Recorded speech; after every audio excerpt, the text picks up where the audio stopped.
நேற்றைக்கு முதல் நாள் சென்னையில் நம்முடைய மத்திய நிதியமைச்சர் அவர்கள் ஒரு கான்ஃபரன்ஸ் மாதிரி, அந்த அம்மாவுக்கு தான் வேலை வாரம் இப்போ எலெக்ஷன் அறிவிச்சிட்டதுனால எலெக்ஷனுக்கு முன்பு ஒரு 6 மாதமாகவே அதை பண்ணிக்கிட்டு இருக்காங்க. வாரம் சென்னைக்கு வந்துட வேண்டியது. வந்து அந்த ஏதாவது ஒரு 10 ஒரு 500-600 பேரை கூட்டி வச்சுட்டு ஏதாவது பினாத்த வேண்டியது அவங்க பாஷையில் சொல்கிறாருங்க.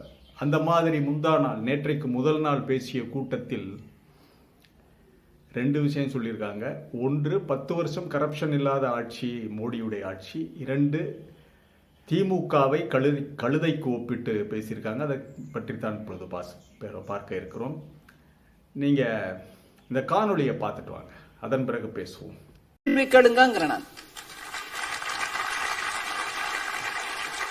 ஒரு கரப்ஷன் இல்லாம 10 வருஷம் ஓட்டிருக்காங்க.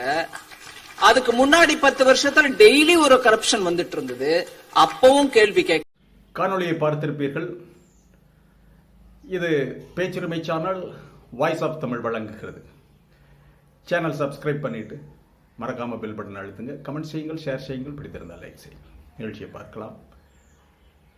அதாவது மேடையில் யார் யார் இருக்கிறதுன்னு பார்த்தீங்களா?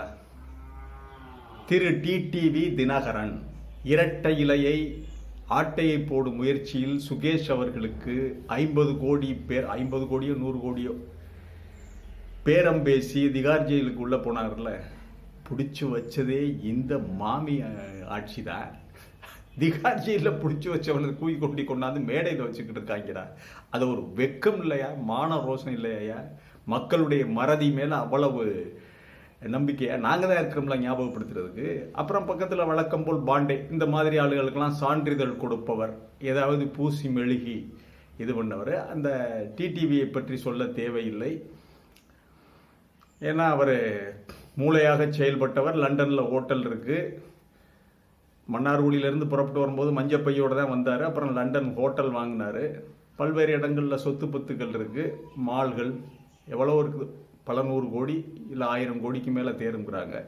அது யார் விட்டு போனால் ஒன்றும் தெரியலை. இந்த ஒரு விஷயம் 2 பேரும் கரெக்டாக மேட்ச் ஆகுது. இப்போ இந்த எலக்டோரல் பாண்டு வெளியாகுது இல்லை, அதில் கிட்டத்தட்ட 40, 50, 60 கம்பெனிகளுக்கு மேல் புதிதாக தோன்றிய கம்பெனிகள் தாங்கள் கம்பெனி ஆரம்பித்த 1 மாதம் 10 நாள் 1 வாரத்திலேயே 10 கோடி 100 கோடி 50 கோடிக்கு எலக்டோரல் பாண்ட் வாங்கியிருக்கான். பிஸ்னஸே ஆரம்பிக்கலையா? இன்னும் பிஸ்னஸே ஆரம்பிக்கல. வியாபாரம் என்னன்னே தெரியாது. ஆனால் 50 கோடி 100 கோடி அந்த மாதிரி எலக்டோரல் பாண்டை வாங்கி கொடுத்துருக்கானுங்க பாரதிய ஜனதா கட்சிக்கு. அப்படின்னா அது என்ன? கருப்பு பணம் தானே. யாருடைய கருப்பு பணத்தையோ, ஏன்னா அந்த பாண்டில் வந்து எவ்வளவு பணம் கொடுக்குறாங்களோ அதை கேள்வி கேட்பாடில்லை. பாண்டு வாங்குறதுக்கு இது எங்கேருந்து இந்த பணம் வந்தது என்று யாரும் கேட்க மாட்டார்கள். அதுதான் சட்டம்.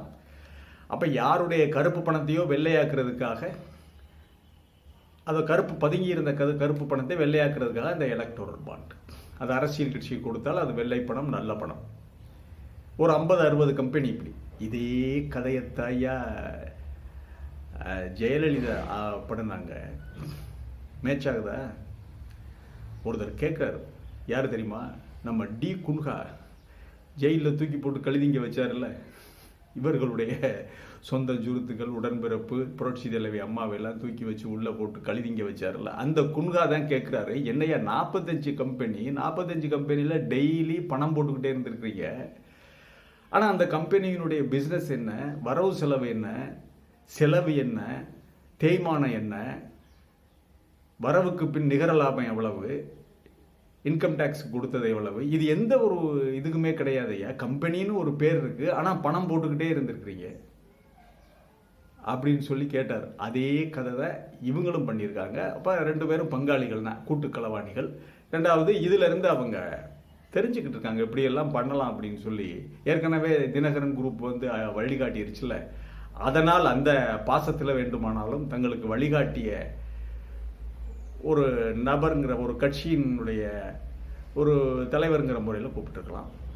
சரி, கரப்ஷன் இல்லாத கட்சியாக பாரதிய ஜனதா கட்சி. அவரை மேடையில் வச்சுக்கிட்டு 10 ஆண்டுகள் ஒரு கரப்ஷன் சொல்ல முடியுமா? ஒரு கரப்ஷன் இல்லை.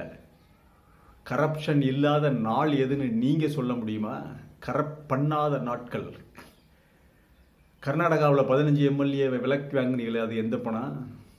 பாரதிய ஜனதாவுடைய சொந்த பணமா? கோவாவில் வாங்கினீங்களே, அது எந்த பணம்? அஸ்ஸாமில் வாங்கினீங்களே, அது எந்த பணம்? ஒவ்வொரு மாநிலமாக சொல்லிக்கொண்டே போனால் நீங்கள் கவிழ்த்து விலைக்கு வாங்கிய மாநிலங்களை எல்லாம் சொன்னால் அதெல்லாம் எங்கிருந்து வந்தது அந்த பணம்? கரப்ஷன் இல்லாத நாட்களே இல்லை. அதைத்தான் நிர்மலா 10 ஆண்டுகளில் ஒரு கரப்ஷன் கூட பண்ணலையா? சரி, அதை விடுங்க. கழுதை திமுக, அதாவது ஒரு ஆங்கிலத்தில் ஒன்று சொல்லுவாங்களாம், கழுதையின் கூச்சல்.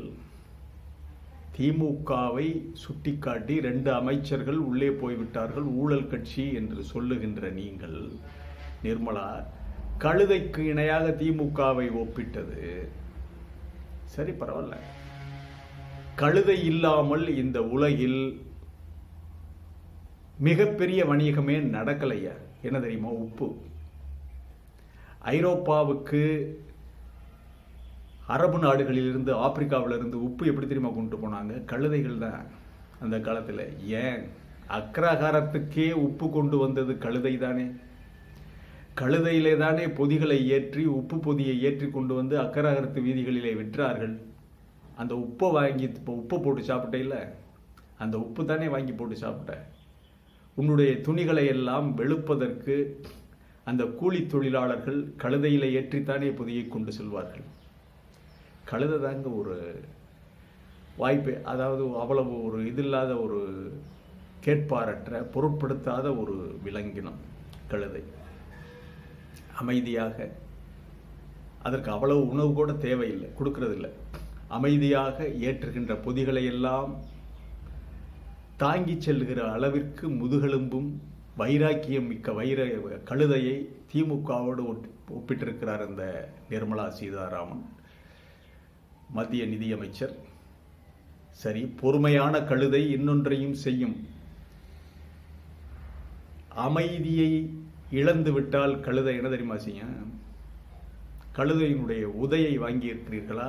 கழுதை உதைத்தால் என்ன ஆகும் தெரியுமா? பல்லு படுவாயெல்லாம் போயிடும். விபரீதமாக திமுகவை மிரட்டி பார்த்தீர்கள், ஈடியை விட்டு மிரட்டினீங்க, கைது பண்ணி மிரட்டினீங்க.